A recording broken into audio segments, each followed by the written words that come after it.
Hello everyone, আমি তোমাদের সাথে দুদিন আগের একটা ক্লিপ শেয়ার করছি। দুদিন না, কয়েকদিন আগের ক্লিপ আর কি। যাই হোক, তো এই কাজিনটার বার্থডে ছিল, এটা আমার মামার মেয়ে।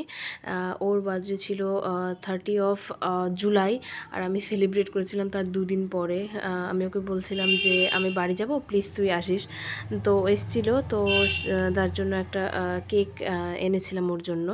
আর কিছুই করিনি, কারণ এমনিতেই তো দুদিন পার হয়ে গেছে। আর কি করব বুঝতেই পারছিলাম না। আর এত ব্যস্ত সবাইকে সময় দিতে দিতে আমি আর নিজে মানে বুঝে উঠতে পারছিলাম না। ফ্যামিলি, তারপর আত্মীয় স্বজন থেকে শুরু করে পাড়া প্রতিবেশী সবাই ডাকে বাড়ি যাওয়ার জন্য। যাই হোক, সেগুলো অ্যাটেন্ড করতে হয়। সব কিছুর মাঝে প্রচণ্ড তাড়াহুড়ো করে আমার দুদিন কেটে যায় বাড়ি গেলে, আমি বুঝতেই পারি না। আর এই যে কেকটা কাটছিলাম, কেকটা কাটার পরেও আমাদের দু জায়গায় যাওয়ার ছিল, সেখানেই আমরা চলে গিয়েছিলাম সকলে মিলে। যাই হোক, আমার ভিডিওগুলো তোমাদের কেমন লাগছে কমেন্ট করে জানিও। আর ভালো লাগলে অবশ্যই লাইক, কমেন্ট, শেয়ার, সাবস্ক্রাইব করে দিও। আজকের মতো টাটা।